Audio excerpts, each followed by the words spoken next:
こんにちは。今回は前回に引き続き背景の色の選び方のご紹介をしていきたいと思います。前回は、こちらの背景の色の選び方をご紹介したんですが、この主役が明るくて鮮やかな色をしていました。今回はこの主役が鮮やかで明るい色ではなく、このように、巨峰なんですけども、色があまり鮮やかではなく暗い色をしている、モチーフの場合、背景をどんな色に合わせるかというのを説明したいと思います。こちらはブドウなんですけども、ブドウの描き方は、巨峰とマスカットの描き方の動画を以前アップしていますので、そちらを、参考にしていただければと思います。では塗っていきます。背景を塗る際に基本として背景がこの主役よりも弱くなるように、後退するように色を選びたいと思います。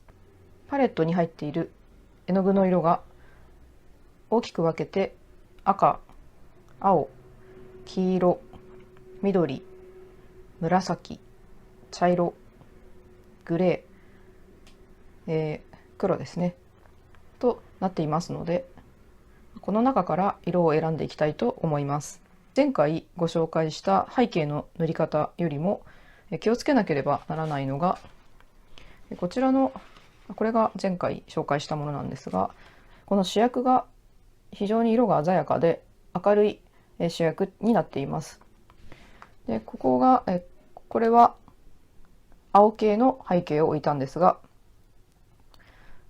セルリアンブルーとウルトラマリンという絵の具の生の色を混色せずに塗っています。それでもこの主役が色が鮮やかですので、背景が後ろに後退して見えるというふうになっています。ですが今回のモチーフは色がですね、あまり鮮やかではなくて暗い色をしています。ですのでこの青の系統の背景を塗ろうとした時にこんな風なんですが、この青い背景をこのブドウの後ろに置いた際に、こちらの方が色が鮮やかで、主役が少々負けています。主役よりも目立ってしまっていますので、ここに少し一工夫を加えて背景を塗っていきたいと思います。先ほどの青い背景と一緒でセルリアンブルーという色を選びます。セルリアンブルーはもともと後退しやすいように空の色でよく使われるんですが、後退しやすい色になっていますが、やはりこのまま塗ってしまうと、鮮やかに主役よりも勝ってしまいます。ちょっとお水を引いてウェットンウェットで塗っていきます。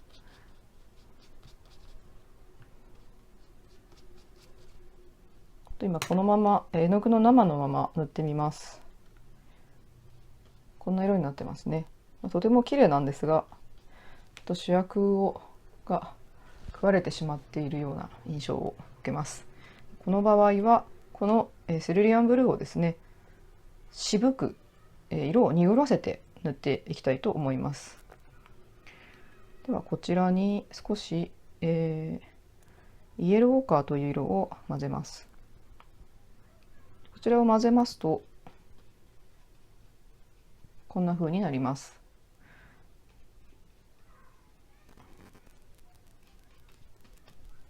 こんなですね。おそらくこちらよりもこちらの方が目立っていないと思います。ではこの色で塗っていきたいと思います。水彩画の場合は全部背景を塗り込む必要はなく、このように白を残すことで光を表現しますので、こんな風に残していただければと思います。イエローカーを多めにして塗ってみます。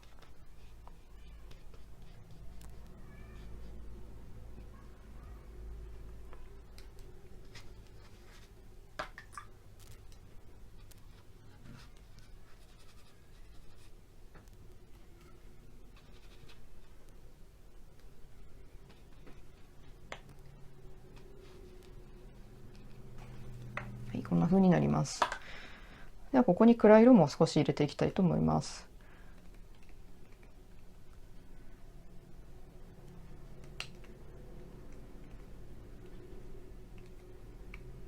では青系ですのでウルトラマリンを入れたいと思います。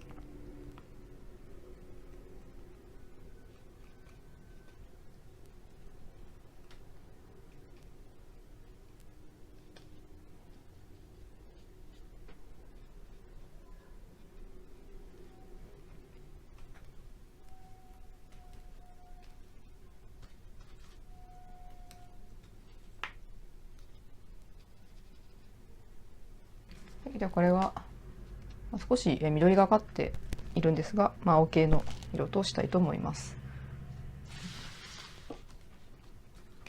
では次に、前回こちらで緑系の色を、背景に入れましたので、今回もこちらに緑の色を入れていきたいと思います。緑系の背景はこれですね。最初こちらがパーマネントグリーンナンバーワンという色です。でこちらの上がサップグリーンですねになります。パーマネントグリーンナンバーワンをもしこのブドウのそばに置いてしまうともう全く、ブドウよりも色が鮮やかで勝ってしまっていますのでこれはダメですね。次にこちらがサップグリーンなんですが、サップグリーンは少し渋くなっている色ですのでこれならギリギリなんとかなるかなと思います。さらにこれですね。で前回使ったのがサップグリーンとパーマネントグリーンナンバーワンを足した色がこれなんですが、これに、ここに茶色ですね。茶系を入れて渋くした色、これを使いました。これですとブドウの方が勝ってますね。はい、これなら大丈夫だと思います。そして、今回ちょっとこのような資料のために作ったんですが、この色にですね、もう少し、青っぽい色を足して暗くしています。この色をこういうふうに暗くするっていうのもいいかなと思うんですが、ブドウがですね暗い色をしていますので、ちょっとこれを結構濃く塗ってしまうとブドウとぶつかり合ってしまって、逆にあまり良くないかなと思いますので、これとこれを少し使って塗っていきたいと思います。ではパーマネントグリーンナンバーワンとサップグリーンですねを混ぜます。ここに前回ご紹介したのと一緒で茶色を入れます。茶色はバントシェンナーでもバンタンバーでも結構です。このように茶色を入れるとですね色が濁ります。はい、これをではお水を引きます。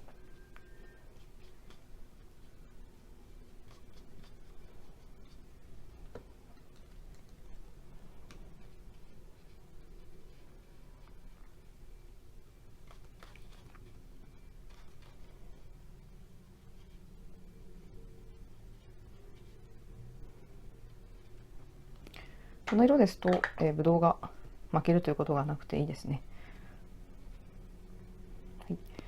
はい、ここにもう少し暗い色を入れます。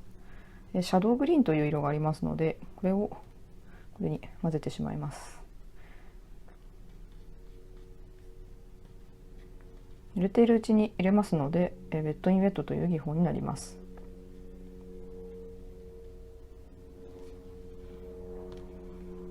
もう少し暗い色もいきます。ウルトラマリンをまた混ぜてみます。もうちょっと青みがからせてみましょ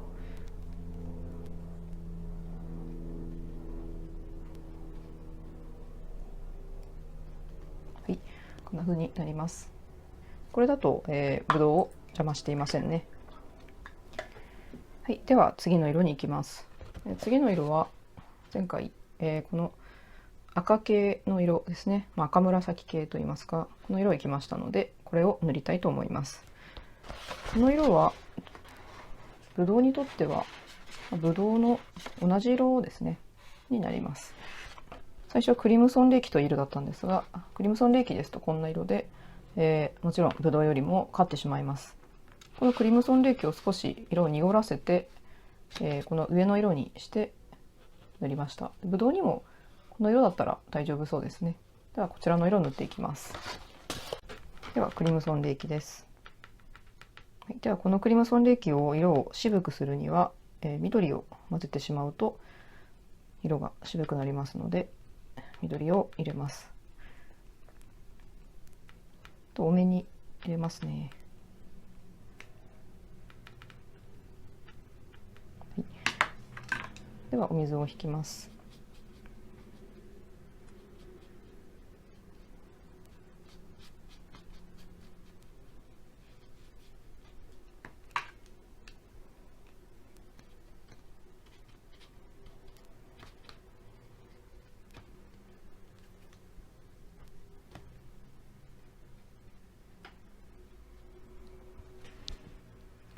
はい、どうでしょうか。ぶどうよりは目立っていません。ではこの色にもう少し、緑を入れて茶色がからせて、かなり色を濁らせてですね、少し足してみます。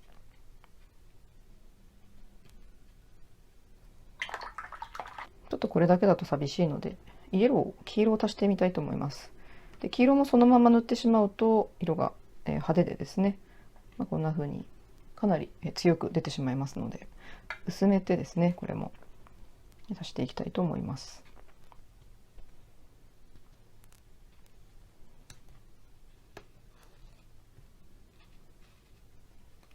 黄色は薄く入れると光を表してくれますので、と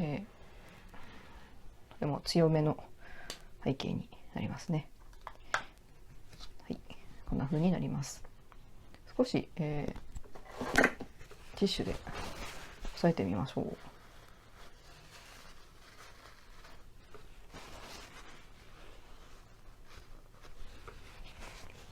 で、背景は薄くするとですね、簡単に、馴染みやすくなりますので、ちょっと派手に入れすぎたなと思ったらティッシュで取るといいと思います。ただ全部ティッシュで取ってしまうとまたそれもつまらない背景になってしまいますので、大事なところはしっかり色を残すようにしてください。ちょっと赤が消えすぎたので、少しここら辺にも赤を足しますね。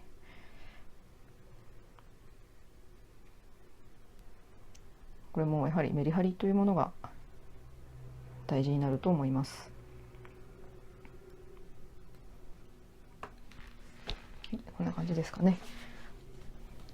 はい、では次塗っていきます。次の背景は黄色の背景なんですが、黄色をそのまま塗ってしまうとかなり強い印象になりますので、薄めて塗っていきます。ちょっとここ筆を落としてしまって汚くなっているんですが、気にしないでください。はい、では黄色を薄めて塗ります。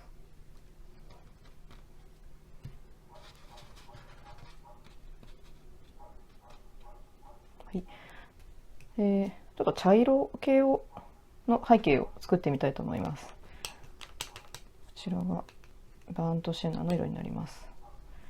これも、茶色なんですが、このまま塗ってしまうとかなり派手ですね。鮮やかな色なので、ちょっと渋くしたいと思います。ウルトラマリンを出します。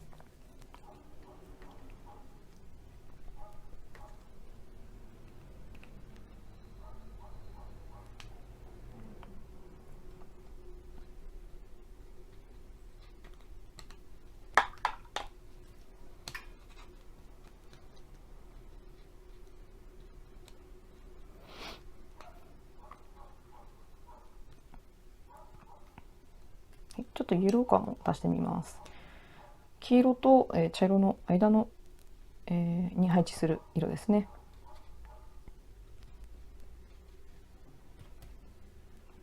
この茶色系の色はこのブドウの色をですね、すごく鮮やかに見せる作用がありますので、ブドウがどの背景よりも生き生きして見えると思います。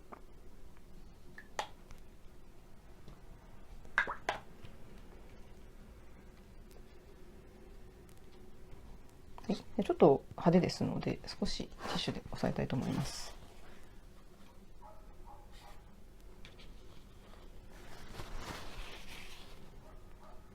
こんな風になります。暗い色をちょっと入れますかね。じゃあ、プルシャンブルーちょっと足して、プルシャンブルーはすごく青が強いんですが、これを入れると緑がかりますので、ちょっとこれを足そうかなと思います。暗い色を入れると絵が締まりますね。はい、ぶどうが結構暗いので、あまりたくさん入れないで少しですねにしてみます。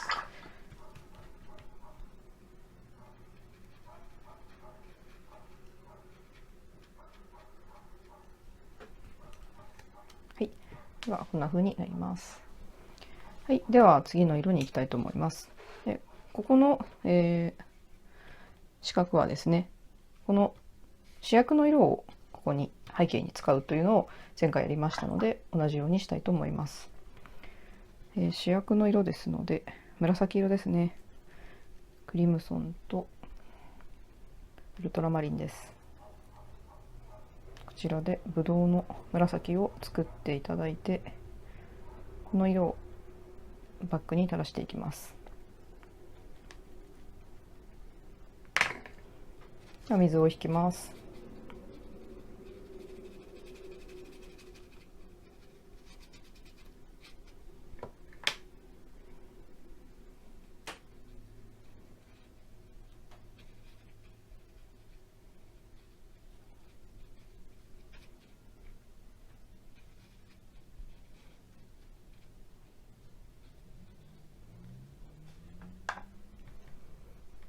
はい、では暗い色を入れていきますね。プルシャンブルーと茶色をここに混ぜてしまいます。ちょっと青を入れすぎましたね。クリムソンレーキも入れます。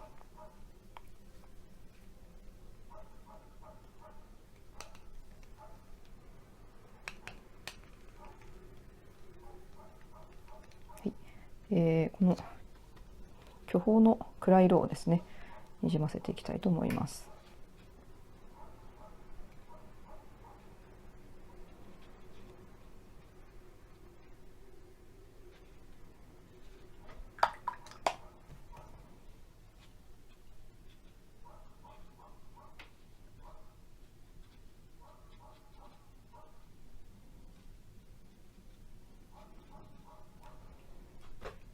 ちょっとこれだと強すぎてどちらが主役だか全く分からなくなってますので、塩を取ります。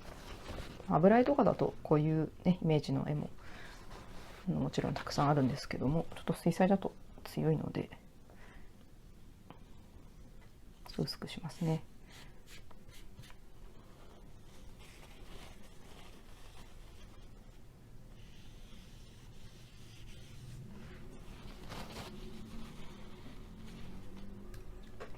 でもうちょっと色を足します。ここは暗いイメージにしようかなと思っていますので、もうちょっと暗い色だけを足します。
はい、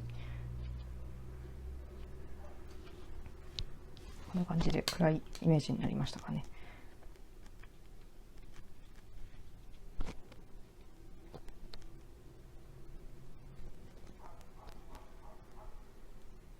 はい、ではですね、ちょっとここで工夫してですね、せっかくかなり暗い色にしていますので、暗い色の背景に、行うととっても目立つ技法がありますので、それを使ってみたいと思います。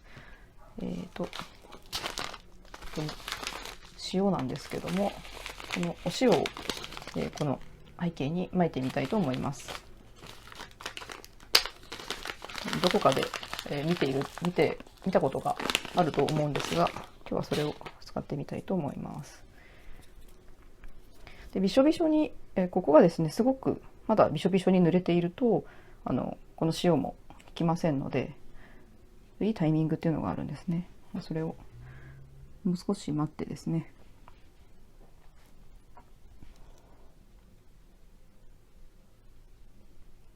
表面の、ちょっとこの動画で説明するのは難しいんですけども、この表面のですね、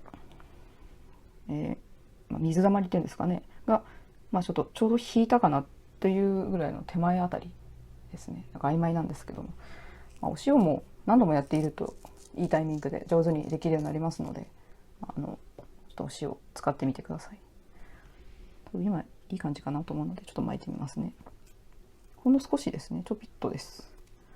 たくさん巻くとすごい模様が出るので、ちょっとですね、こんな風にしています。ほんの少しです。粒が一個一個離れる感じでですね、巻きます。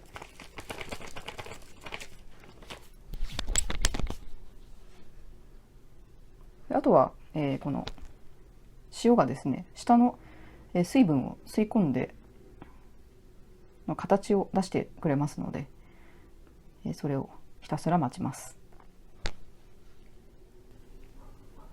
今ですね、塩が水分を吸い込んで結晶の形になっているんですが、わかりますでしょうか。これだんだん待ってるとですね、つぶつぶが出てくるんですね。これですね、このかわいい星型の結晶です。これが、塩の吸い込んでくれた形なんですね。この真ん中が塩の粒ですね。周り今水分吸い込んで、この結晶の綺麗な形を出してます。だんだんこっちも出てきました。吸い込んでる途中ですね。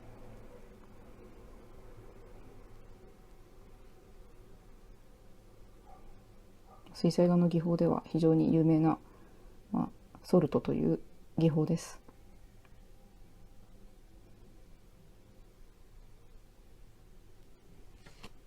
だんだんいっぱい模様が出てきました。はい、今模様がたくさん出てますね。綺麗に塩のタイミングもよく綺麗に出たと思います。可愛らしい背景になりました。はい、今ちょっと乾かしたので、今ね、塩の粒がありますから、乾かしてパッパッと払っていただいて、でこれで完成ですね。で、お塩は、食卓塩っていうんですか、普通の食塩でもできますし、粗塩などでもできます。ただちょっと水分が多い漬物用の塩だと、水分多いとこちらの水分はあんまり吸い込まないので、カラカラに乾いてる塩の方がいいかなと思います。塩の大きさによってですね、粒の大きさでいろいろと違う模様ができますので、それは試してみてください。では最後はですね、ちょっと絵の具の色を新しい絵の具の色を使ってみたいと思います。こちらにノルベインの77番リーフグリーンという色、それから、74番オリーブグリーンという色があります。先ほど緑を混色で渋くしたんですが、こちらの2色はですね、もともと絵の具の生の色ですね、絵の具自体が渋めに、明るい、こちらは明るい色なんですけども、渋めに作られていますので、このまま混色しないで使えるという色です。この2本ちょっと試しに使ってみたいと思います。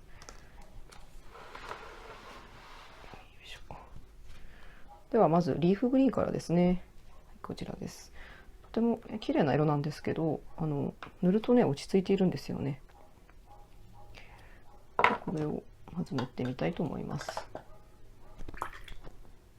お水を引きます。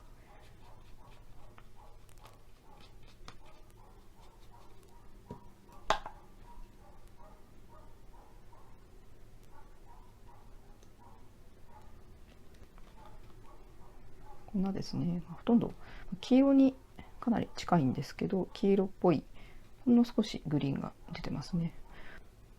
はい、こんな風な感じになります。黄色よりも渋めになっていますのでいいですよね。これ使いやすい色です。じゃあ次オリーブグリーンですね。オリーブグリーンはもう緑の中だととっても使いやすい、かなり渋い緑です。これを塗ります。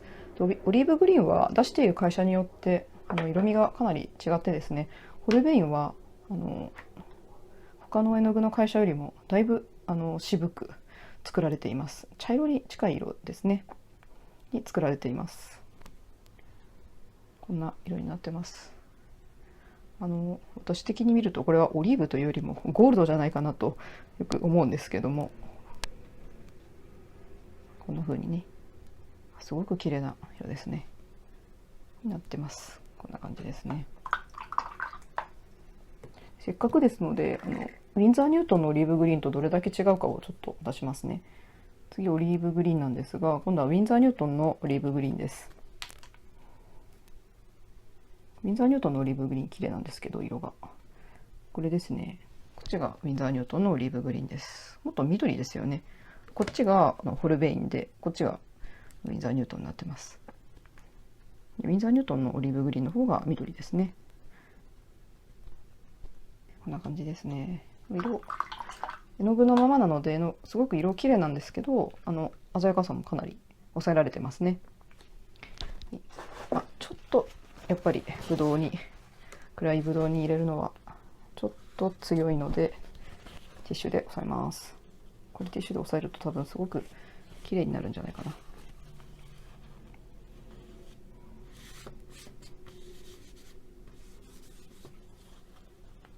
はい、こんな感じになりますね。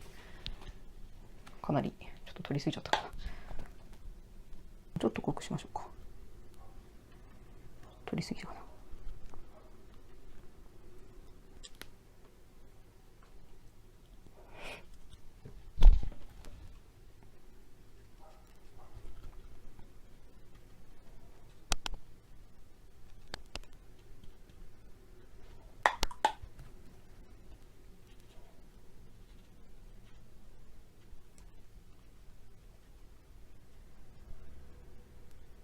こんな風にしてみました。ぶどうの色とね、とても相性のいい色たちですね。今回は主役が黒っぽいモチーフだった場合の背景をご紹介しました。テーブルや机の色も塗ろうかなと思ったんですが、ちょっと時間がなくなってしまったので、またそれは次の機会にご紹介できればと思います。参考にしていただければと思います。